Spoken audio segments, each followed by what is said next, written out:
En esta práctica vamos a estudiar un dispositivo mecánico muy utilizado en procesos industriales, también utilizado en la vida cotidiana. En este caso nos estamos refiriendo al muelle resorte. El muelle de resorte es un dispositivo mecánico eh, eh, formado por un metal que generalmente puede ser acero inoxidable, puede ser como vanadio, como silicio, etcétera.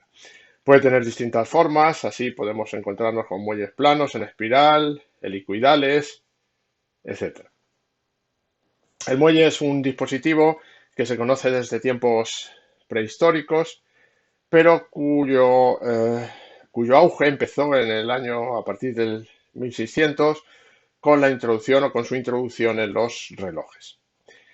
En el año 1676, Robert Hooke formuló la llamada teoría de elasticidad que describía el comportamiento de uno de estos dispositivos.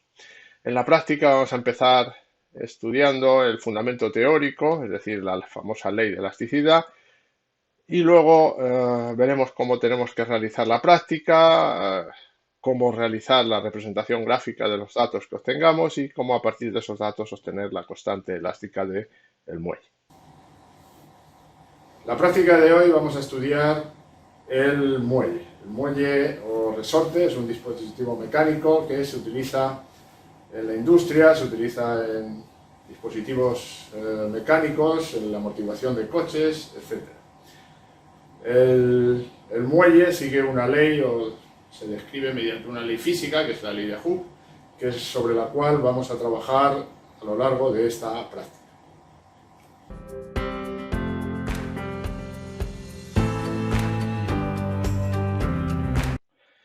Discutimos en primer lugar lo que afirma la ley de Hooke. La ley de Hooke dice que un muelle realiza una fuerza sobre sus extremos que es directamente proporcional a su deformación.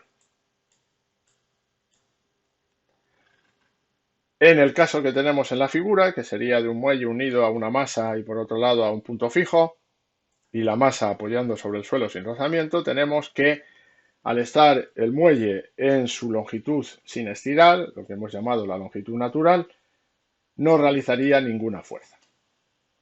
Si estiramos el muelle, observamos que éste realiza una fuerza que es proporcional a la deformación que hemos realizado sobre el muelle. Vemos que esa deformación sería la posición de la masa menos la longitud natural del muelle. Con lo cual la fuerza sería proporcional a esa deformación, siendo la constante de proporcionalidad lo que se llama la constante elástica del muelle. La ecuación diferencial del movimiento, como vemos, sería una fuerza negativa, con el signo menos, igual a la masa por la aceleración. Si comprimimos el muelle, tenemos que ahora la deformación que experimenta el muelle sería L sub 0, que sería la longitud sin estirar, menos la posición que tiene ahora la masa. La fuerza en este caso tiene sentido opuesto, es decir, es positiva, con lo cual la ecuación diferencial que resulta, si ponemos esta fuerza igual a la masa por la aceleración, sería exactamente igual a la que tenemos en el caso anterior. Con lo cual existe una única ecuación diferencial del muelle. Esta ecuación diferencial conduce inmediatamente a una ecuación o a la ecuación del movimiento oscilatorio armónico simple, como vamos a ver. Para resolver esa ecuación, realizamos el cambio de variable siguiente.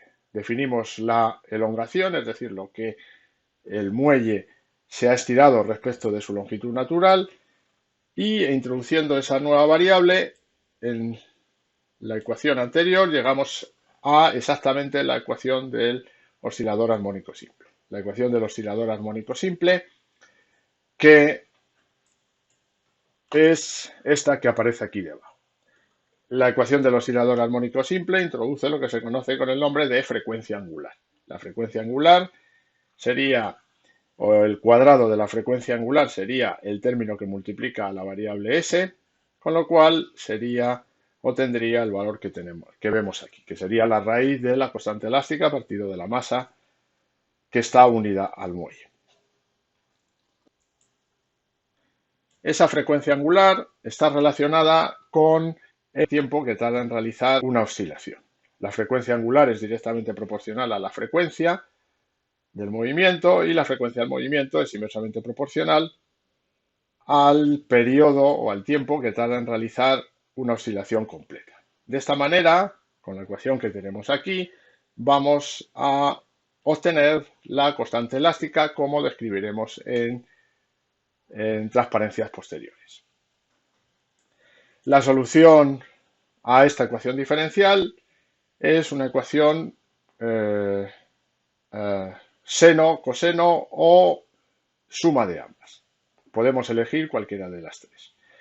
Si elegimos, por ejemplo, la segunda, la solución para la variable x, que marcaba la posición de la masa, es esta que tenemos aquí. En esta solución aparecen dos constantes, que son la a y la variable phi, que se obtienen a partir de valores iniciales. En definitiva, y como resumen, el movimiento se caracteriza por tres variables, que son, por un lado, la frecuencia angular, que hemos calculado en función de parámetros físicos, es decir, de la constante elástica y de la masa. El periodo que se relaciona con la frecuencia angular.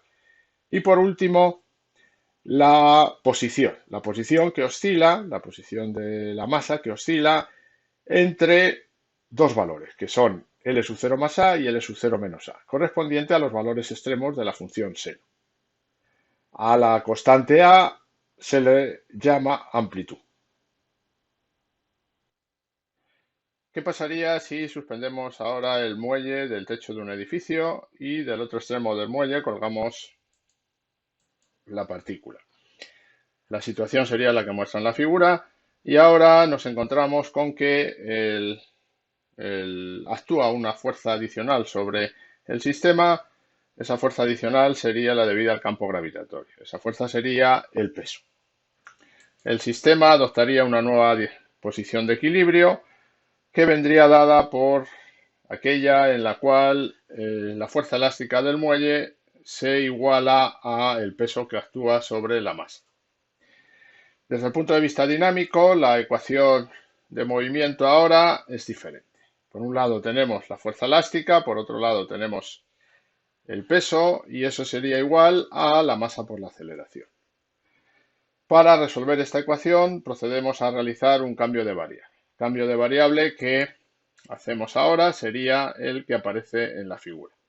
Con este cambio de variable, la ecuación a la cual llegamos es nuevamente la ecuación del oscilador armónico simple.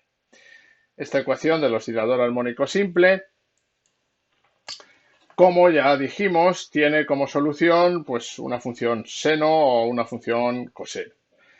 La frecuencia de este o del nuevo movimiento, la frecuencia asociada al movimiento, viene dada nuevamente por la relación raíz de k partido m. Esa frecuencia angular, en este caso, sería igual a 2pi partido el periodo. Es decir, nos encontramos de nuevo la misma relación que habíamos obtenido antes. Vamos a representar la ecuación de la posición en función del tiempo para la masa unida al muelle. En este caso, comprobamos que la función que tenemos que representar es esta de aquí y lo vamos a hacer para el caso particular en el que la variable phi tome el valor de pi medios. Si hacemos eso, comprobamos que en el instante inicial t igual a 0, el seno de pi medios es 1 y la partícula, es decir, nuestra masa unida al muelle, se encontraría en uno de los dos extremos, en L sub 0 más A. A partir de ahí empezaría a oscilar, de forma que volvería a la misma posición al cabo de un periodo de tiempo. Si representamos la velocidad, deberíamos derivar la ecuación anterior y obtendríamos la función coseno. La función coseno, en el caso del instante inicial, que sería el caso t igual a 0, tendría el valor coseno de pi medios, que sería igual a 0, de 0. Es decir, la velocidad en el instante inicial sería 0, dado que nuestra masa se encuentra en los extremos de la oscilación. Es decir, que la masa cuando llega a un extremo se para y se dirige hacia el otro extremo, se para y así sucesivamente. Finalmente, la aceleración se obtiene derivando la expresión anterior. Tendríamos el seno y comprobamos que ahora aparece un seno, pero cambiado o con el signo menos. Esto significa que la gráfica será similar a la que teníamos para la posición, pero invertida. De esta manera, en el instante inicial, que sería en el caso en el que nos estamos en el extremo de la derecha, la aceleración justamente se dirigiría hacia la izquierda, porque la fuerza, como ya hemos dicho antes, apunta hacia el otro extremo. Como hemos visto en transparencias anteriores, el periodo de la oscilación de una masa sujeta por un extremo a un muelle está relacionado con la masa y la constante elástica mediante la ecuación que tenemos en la transparencia. Para tener una ecuación más operativa, vamos a proceder a linealizar esta ecuación. Para ello, elevamos al cuadrado el periodo y tenemos la ecuación de una recta en la cual la ordenada es el periodo al cuadrado y la abscisa es la masa. Con esta ecuación trabajaremos para obtener la constante elástica.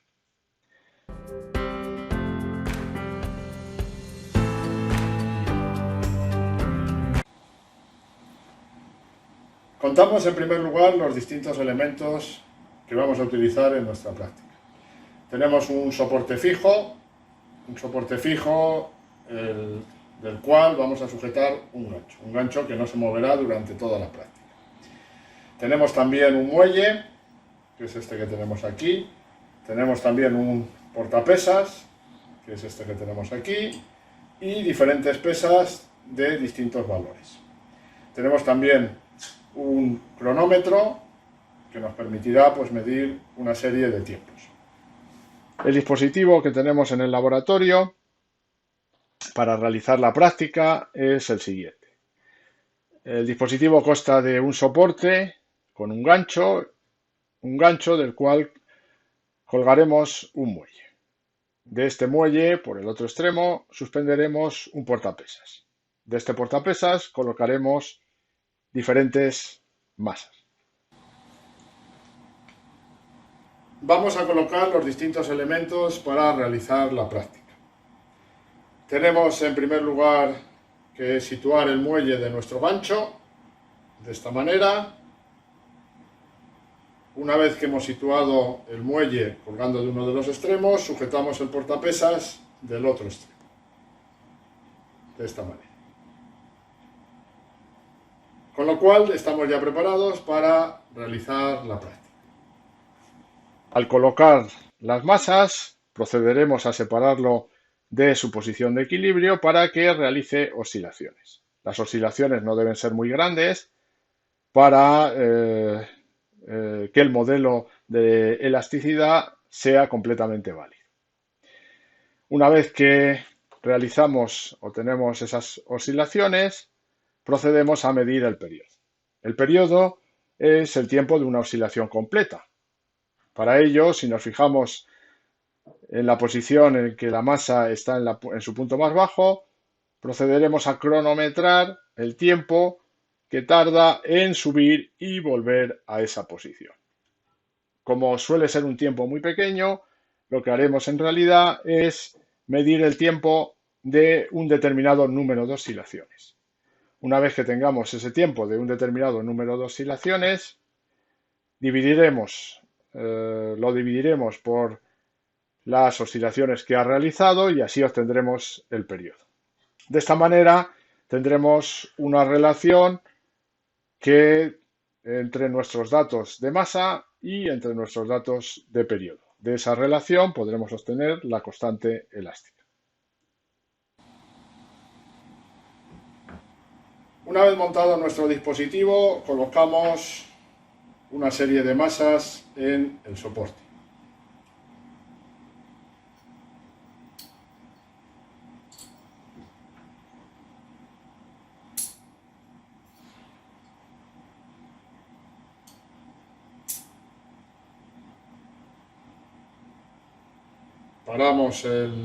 Dejamos en equilibrio el sistema y procedemos a que éste realice pequeñas oscilaciones verticales, eso sí, verticales.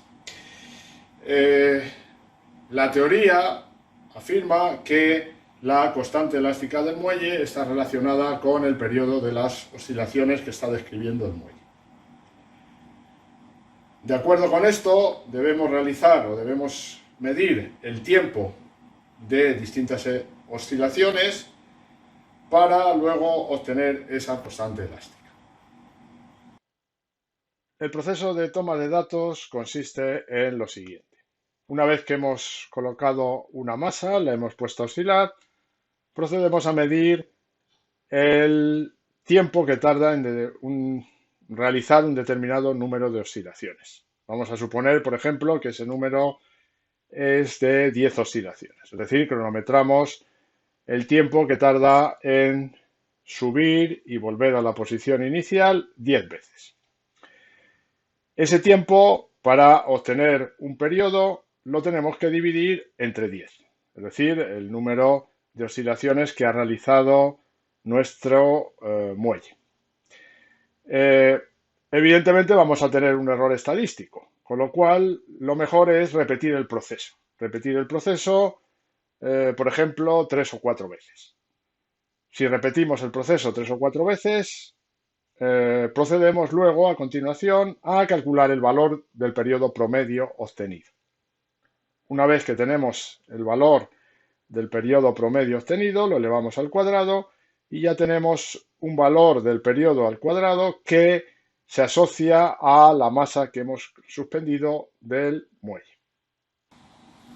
Realizamos la primera medición. Tenemos el dispositivo montado y procedemos a que el muelle o resorte oscile. Le empujamos ligeramente, está describiendo nuestro sistema oscilaciones verticales y empezamos a realizar la toma de tiempos. Para ello utilizamos el cronómetro. Recordamos que el cronómetro tiene dos botones, este sirve de inicio y de parada de tiempos y este sirve de puesta a cero. Esperamos a que el resorte o nuestra masa llegue a la posición más baja y a partir de ahí empezamos a contar 10 oscilaciones. 1, 2, 3, 4, 5, 6, 7, 8, 9, 10. Paramos y ya tenemos el primer tiempo que está asociado a la masa que hemos colocado en el resorte. El proceso de toma de datos lo haremos mediante tablas. En concreto, tendremos que rellenar una tabla similar a la que aparece en la transparencia. Para una masa en concreto de 30 gramos, procederemos a cronometrar el tiempo de 10 oscilaciones. Esto lo haremos o lo repetiremos varias veces. En concreto, la tabla que aparece en la figura corresponde a una práctica en la cual se ha repetido la medida del tiempo de 10 oscilaciones 3 veces. A cada uno de estos tiempos se le puede asociar un periodo. Ese periodo o esos distintos periodos nos servirán para calcular un valor promedio y de ese valor promedio obtendremos el valor del periodo al cuadrado asociado a la masa en cuestión que estábamos tratando, que era la de 30 gramos. Esto lo tenemos que hacer para diferentes masas. De esta manera tenemos diferentes puntos en una gráfica de masas frente a periodos al cuadrado. Si hacemos la toma de datos que hemos indicado previamente, llegaremos a tener un conjunto de masas asociadas a un conjunto de periodos al cuadrado. Procedemos a continuación a realizar una gráfica en la cual representaremos en ordenadas los periodos al cuadrado y en abscisa las masas. Tendremos 5 puntos experimentales, que son los que aparecen en la figura, y a partir de esos 5 puntos experimentales procederemos a trazar la recta que mejor se aproxima a todos ellos. Una vez dibujada esa recta, tomaremos a continuación 2 puntos de la misma, 2 puntos situados en sus extremos. Con esos 2 puntos, como vemos los que son los marcados en la transparencia con una estrellita, calcularemos el ancho en abscisas y la altura o la diferencia de altura en ordenadas. A partir de esa diferencia de alturas frente a diferencia de abscisas, calcularemos el valor de la pendiente de la recta. La pendiente de la recta que hemos obtenido, como vimos previamente, está relacionada con la constante elástica de un muelle. Si analizamos transparencias anteriores, vemos que esa pendiente toma el valor de 4pi cuadrado partido la constante elástica. De esta manera, una vez que sepamos la pendiente, podemos calcular la constante elástica mediante la expresión que tenemos en la transparencia. Resumimos brevemente todo el proceso que tenemos que seguir en el desarrollo de la práctica. Ya vimos que el periodo al cuadrado se puede linealizar frente a la masa que suspendemos del muelle y de esa linealización vamos a obtener el valor de la constante elástica. En la práctica tomamos una serie de datos de masas frente a periodos al cuadrado y de esos datos procedemos a realizar una gráfica en la cual vamos a tener una serie de puntos que se adaptan muy bien a esa relación lineal. Trazamos la recta que mejor se aproxima a todos los puntos y de esa recta procedemos a calcular el valor de la pendiente. Tomamos 2 puntos extremos, vemos cuál es la diferencia de abscisas y cuál es la diferencia de ordenadas entre esos puntos, dividimos una entre otra y finalmente obtenemos el valor de la constante elástica a partir de la pendiente. Pasamos a explicar detenidamente o detalladamente cómo va a realizar el alumno la práctica.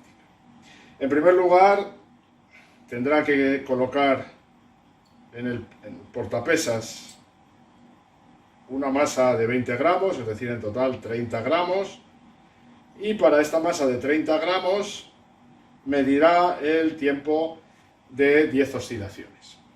Este tiempo lo medirá varias veces con el objeto de realizar luego un cálculo estadístico de cuál es el periodo de las 10 oscilaciones correspondientes a esta masa. A continuación colocará 10 gramos más y realizará el mismo proceso. Pondrá a oscilar el sistema, cronometrará 10 veces y repetirá esta medida 3 veces. Realizará el análisis estadístico para obtener un nuevo periodo. A continuación situará una masa de 50 y volverá a realizar todo el proceso.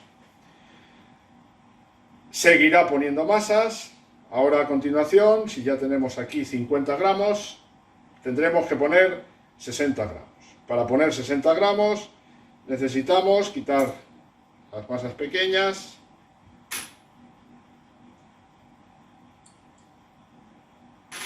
y colocar una masa más grande, en este caso de 50 gramos.